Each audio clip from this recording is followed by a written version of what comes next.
అది ఆదిమానవుల కాలం. అడవి జంతువులాగే మనిషి కూడా జంతువుల అడవిలో జీవించే కాలం. ఇదిగిదిగో వస్తున్నాడు చూడు, వీడే భూమి మీద మొట్టమొదటి ఆది మానవుడు. వీణ్ణి చూస్తే అమాయకుల్లా కనిపిస్తున్నాడు కదూ, అంత అమాయకుడేం కాదు వీడు. ఒక్కసారి వీడి జీవితంలో తొంగి చూద్దాం. ఈ ఆది మానవుడికి ఆకలి వేస్తున్నట్టు అనిపిస్తుంది. పెద్ద కర్ర తీసుకొని జంతువుని చంపి దాని మాంసాన్ని చేతిలో తీసుకొని తింటున్నాడు. తిన్నంత తిని మిగతా మాంసాన్ని దాచుకునేవాడు. ఈ ఆది మానవుడు తినేసి ఎక్కడ పడితే అక్కడే పడుకునేవాడు. వేటాడడం, తినడం, నిద్రపోవడం ఇదే ఇతని దినచర్య. ఈ ఆది మానవుడు నిద్రలో ఉన్నప్పుడు అనుకోకుండా అక్కడ ఆకులు కదిలిన చప్పుడు వినిపించింది.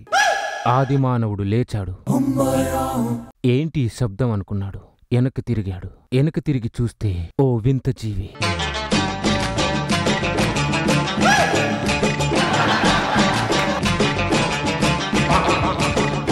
ఆ వింత జీవిని చూసి భయపడి ఆ ఆది మానవుడు రాయి చాటున దాక్కున్నాడు.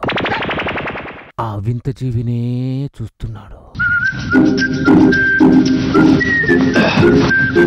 మళ్ళీ ఆకలి వేసినట్టు అనిపించింది. దాచుకున్న మాంసాన్ని మళ్ళీ తిన్నాడు. ఆ వింత జీవి కూడా ఆకలేసినట్టుంది. ఆ ఆది మానవుడి దగ్గరికి వచ్చి, నాకు కూడా ఆకలిగుంది, నాకు కూడా మాంసం పెట్టవా అంది. ఆ ఆది మానవుడు కోపంగా గాండ్రిచ్చాడు. ఆకాశంలో ఉరుములు మెరుపులు. ఆ వింత జీవికి భయమేస్తుంది. ఆ ఉరుములు చూసి భయమేసి ఆ వింత జీవి ఆది మానవుడిని గట్టిగా వాటేసుకుంది.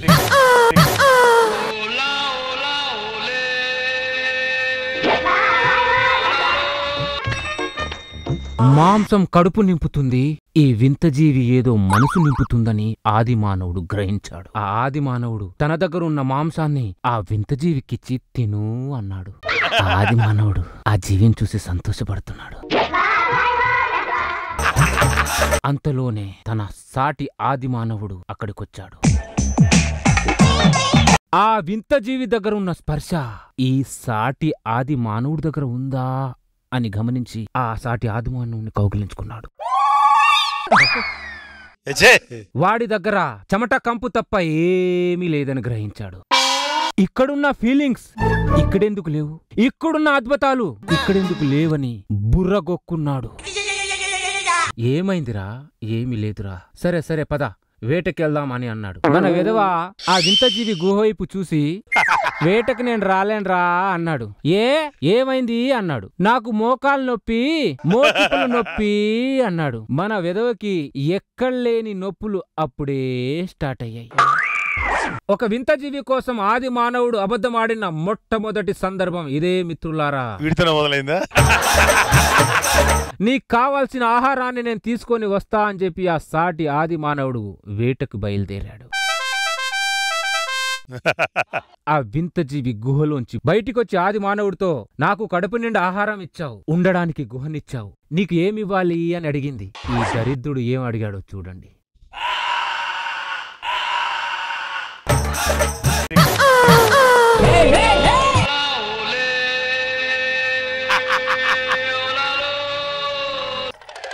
కన్ఫ్యూజన్ లో ఉన్న వీడికి ఇప్పుడు క్లారిటీ వచ్చింది.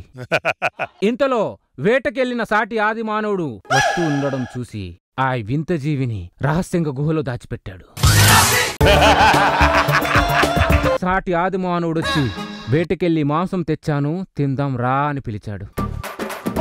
ఇదిగో నీకు కొంచెం, నాకు కొంచెం, ఇద్దరూ తింటున్నారు.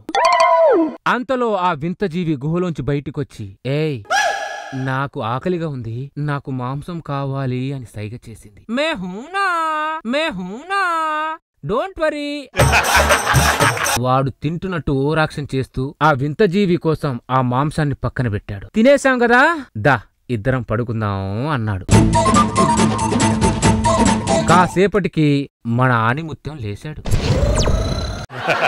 ఆ వింత జీవి కోసం దాచిపెట్టిన మాంసాన్ని తీసుకెళ్లి ఆ వింత జీవికిచ్చాడు. ఆ జీవి మొత్తం తినేసి పడుకోవడానికి గుహలోకి వెళ్తుంటే నేను కూడా నీతో పాటు గుహలోకి వస్తా అని అడిగాడు. నాకు అవసరం ఉన్నప్పుడే నా గుహలో ఎంట్రీ, నీకు అవసరమైనప్పుడు కాదు అంది. మిత్రులారా, ఈ రోజు మనం అడుక్కుంటున్నామే, ఆనాడే ఈ దరిద్రుడు దానికి బీజం వేశాడు. ఒక్కసారి నీ గుహలోకి వస్తా అన్నాడు. చెప్తే అర్థం కాదారా నీకు? మెడపట్టి వాణ్ణి తోసేసింది. వాడు వెళ్లి సాటి ఆది మానవుడు మీద పడ్డాడు. సాటి ఆది మానవుడు, నా మిత్రుణ్ణి పట్టుకొని కొడుతుంది ఎవతిది? వసే రాక్షసి, నా మిత్రున్నా కొడతావా నిన్ను? మిత్రమా, ఈ వింత జీవిని ఏమనుకు, ఇది నాకు కావాల్సిన పదార్థం అన్నాడు. మిత్రమా, నీ కాలు పట్టుకుంటాను, నువ్వు చేసే ఈ ఒక్క తప్పు వల్ల భావి తరాల వాళ్ళు ఈ జీవికి బానిసైపోతారు. నా మిత్రుడు చెప్పింది నిజమేనేమో అని ఆలోచించసాగాడు. ఇది గమనించిన ఆ వింత జీవి ఈ బానిస ఎక్కడ చేజారిపోతాడేమోనని వాణ్ణి మళ్ళీ లపక్కన వచ్చి వాటేస్తుంది.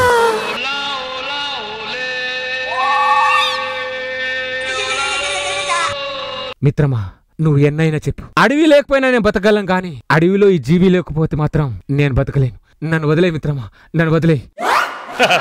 మిత్రమా, భావితరాల ఆ జీవికి బానిసని చేయకు మిత్రమా, నా మాట విను మిత్రమా అన్నాడు. వాడి బానిసత్వమే మనకు వారసత్వంగా ఇచ్చి మనకు సంకనాకిచ్చాడు. మగజాతినే సంకనాకిచ్చిన ఆది మానవుడు వెనక తిరుగు. కోట్లాది మంది మగజాతి తరఫు నుంచి నీకు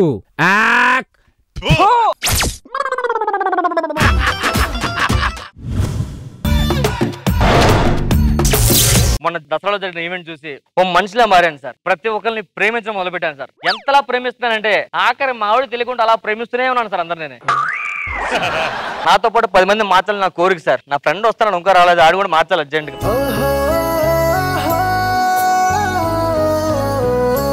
ఏంట్రా డల్గును, ఏమైంది? నాకు హెల్ప్ చేయాలి, చేస్తావా? ఏ హెల్ప్ కావాలరా? నువ్వు చేస్తావు చెప్పు. చేస్తాను రా, ప్రామిస్ చేస్తాను చెప్పండి. ఏం మాట్లాడుతున్నావు? నన్ను ప్రామిస్ చేయమంటున్నావా? మొన్న దసరా ఏంటి చూసా కదా, మళ్ళీ ప్రామిస్ నువ్వు.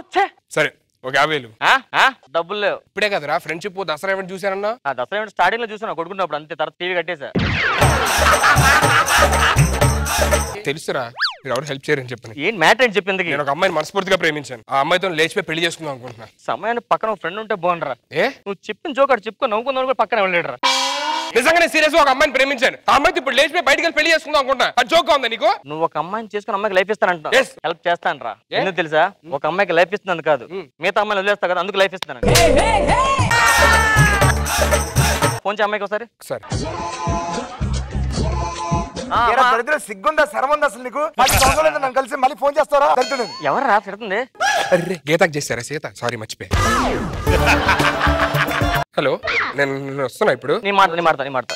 హలో, ఎమోషనల్ ఫీల్ అవుతుంది, చెప్పరా? ఏం అడుగుదమ్మా, నువ్వేం కంగారు పడద్దు. ఈరోజు నైటే మనం లేచిపోతున్నాం. మా ఫ్రెండ్ తీసుకొస్తున్నాం, మనం లేచిపోతున్నాం. ఓకేనా? అదే మీ అందరు లేచిపోతున్నారు, కంగారు పడద్దు. చాలా బాధగా ఉందిరా. దేనికిరా? నేను లేచిపోతే మా ఇంట్లో ఏమన్నా మమ్మీ డాడీ బాగా ఏం ఫీల్ అవ్వరు. నీకు పిల్లలను చాలా నరకం అనిపిస్తున్నారు, పెళ్లి చేసుకుంటే చాలా హ్యాపీ ఫీల్ అవుతారు. మరి రష్మి పరిస్థితి? నాకు వదిలే నేను చూసుకుంటా. అదే నాకు వదిలేస్తే నేను జాతి చూసుకుంటా అన్నాను. అవసరం మంచి లాయర్ని చూడు. దేనికిరా? పిల్లలు 2 నెలలు డైవర్స్ ఇచ్చి మళ్ళీ దాని దగ్గరికి వెళ్తాను.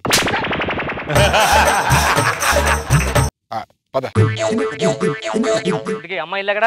ఇదేరా అని ఇల్లు. నువ్వు టెన్షన్ పడుతున్నావు, లోపలికి వెళ్తే దొరికిపోతావు. నేను చూసి వస్తే ఇంట్లో ఉన్నా లేదు. ఓకే చూడు, relax cool. Oh my god, లోపల అమ్మ ఉందిరా. దానికి అసలు అమ్మే లేదురా. మరి లోపల ఎవరు తిరుగుతున్నా శారీ కట్టుకుని? అదే రండి girl friend. Love is blind అని వినగానే బెండ్ అని వినలేదురా. వెళ్ళి లోపలికి వెళ్ళి తగలట్టుకోండి రా. ప్రేమించే కదా, ఏ చేద్దాం వెళ్ళు. అంత సిరగ్గా చెప్తావు. మరి బాగుంది. మరి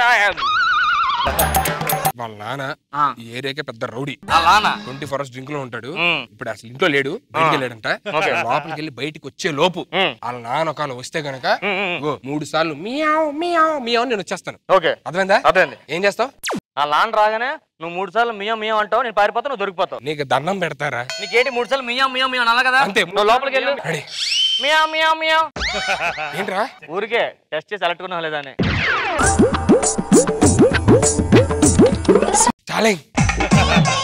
నీకు తెలుసుగా మా నాన్న తాగబోతూ పైగా రౌడీ అన్నాడు. అందుకే బయట మా ఫ్రెండ్ ని పెట్టాను. వీళ్ళు మీ నాన్న వచ్చేలోపు అన్ని సర్దిసుకొని వెళ్ళిపోతాం. బిందెందుకే అంటే మా అమ్మ కాపురానికి వచ్చేటప్పుడు తెచ్చుకుంది. నన్ను కూడా కాపురానికి వెళ్ళేటప్పుడు ఇది తీసుకొని వెళ్ళింది. ఎక్కడికి? కాపురానికి.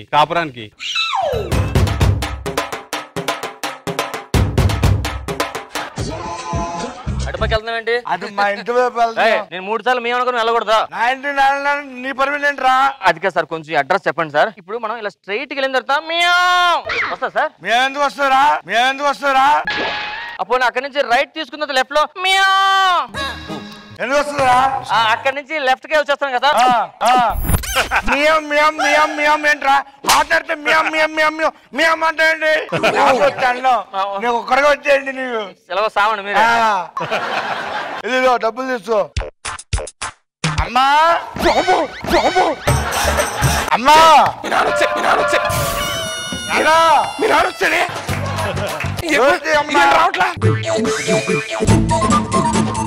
నాన్న అమ్మా తాగొచ్చావా? నా చిట్టి తల్లి, నా తల్లి, నువ్వు నా తల్లి. అక్కడ బిందె ఎందుకు పెట్టామ్మా? అంటే అమ్మిచ్చిన బిందె కదా నాన్న, అందుకే జాగ్రత్తగా చూసుకుంటున్నా.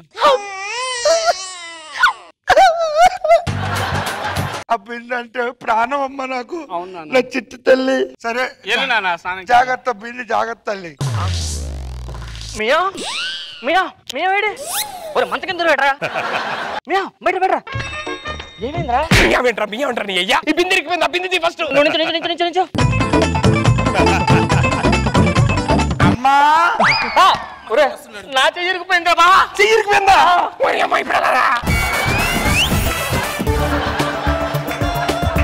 అమ్మ చిట్టి, నా చిట్టి తల్లి స్నానం చేసేసా. నాన్న మీ అమ్మాయి గుర్తొస్తుందాం. నాన్న నువ్వు స్నానం చేసావు కదా ఒక్కసారి. నాన్న నువ్వు భోజనం చేయాలి. లేదు లేకమ్మా, తల్లి నన్ను ఎందుకెళ్ళిపోయావు? ప్లీజ్ నాన్న భోజనం. రావట్లేదు నాన్న. ఉంటాను నాన్న, ఇక్కడే ఉంటది. ఉంటాను కదా. ఉంటది. అలా ఉంటాడు. చిట్టి తల్లి. నాన్న అమ్మా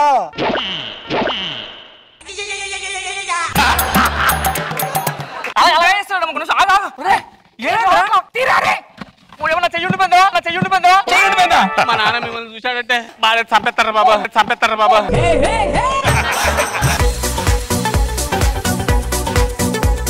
ఏం చేస్తున్నావు అమ్మా? బిందెతో ఆడుకుంటున్నా నాన్న. ఇంత ఒక బిందె అనేది ఇప్పుడు 2 బిందులు వచ్చేంట్రా? అంటే పెరట్ లో తీసుకొచ్చి బెడ్ మీద పెట్టాను నాన్న. పెరట్లో బిందులు పెడితే తప్పు నాన్న. ఆ బిందు కోసి తీసుకెళ్ళిపోదామ్మా. నాన్న ఒక్క నిమిషం అమ్మా. బిందెల బొమ్మ నాన్న. బిందెల బొమ్మ ఏమి కదులుతా? కదులుతాయి నాన్న. ఏది కదలమను? బొమ్మలు కదలంటే అబ్బా భలే కదులుతున్నాయి. ఈ బిందు మొక్కం చూడాలన్నా నేను. బిందు మొక్కం చూస్తాను. సుత్తేనమ్మా సుత్తా. ఇది బద్దలు కొట్టి మొఖం చూస్తానే. వద్దు నాన్న. 2 పెగ్గులు లాగు నాన్న. ఏంటి బలవంతంగా పంపించేస్తుంది ఏంటి ఇది? బాబా బింతీరా కొంచెం. ఎక్కడ ఉందిరా? ఎక్కడ ఉంది? నా చెయ్యిరికిపోయిందేంట్రా? ఏంట్రా ఇది? చిట్టల్లి ఏంటి నన్ను ఎంత లేట్ అమ్మా? నిన్ను మగం చూడాలంటే నువ్వు ఎందుకు చూడొద్దన్నా నాకు? ఇక్కడ కూర్చొని మంది తాగొచ్చు కదా నాన్న. లేదు నాన్న, నేను మగం చూడాలి.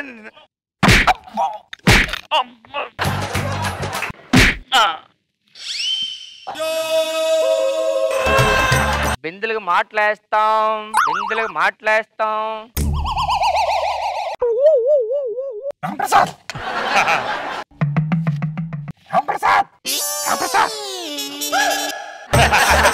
అక్కడ నువ్వు. నేను ఆటలు నేర్పిస్తూ ఉంటా సార్. ఏ ఆటలు? అమ్మ నాన్న ఆట ఎలా ఆడాలో. అమ్మ నాన్న ఆట. అప్పో సార్ సొట్టాడిపోతుంది సార్, ప్లీజ్ సార్. వచ్చింది సార్. ఇది రాదు సార్. Sir గట్టుకుని sir. వద్దు వచ్చింది సార్. నేను ఎలా కాదురా. పద లోపల పదమ్మా. లాస్ట్ వచ్చేసావు కదా, పారిపోకుండా మళ్ళీ ఎందుకు ఎక్కడ ఉన్నావు? ఇప్పుడే దసరా స్కిట్ చూసాను రా. ఫ్రెండ్షిప్ వాల్యూ అంటే తెలిసి అందుకే వెయిట్ చేస్తున్నారా? ఇదేదో స్టార్టింగ్ 50,000 అడిగినప్పుడు చూస్తుంటే బాగుంటది కదరా. అనవసరంగా అడుగుతుంటే ఇప్పుడు ఎలా తెస్తావు? ఏముంది? అరే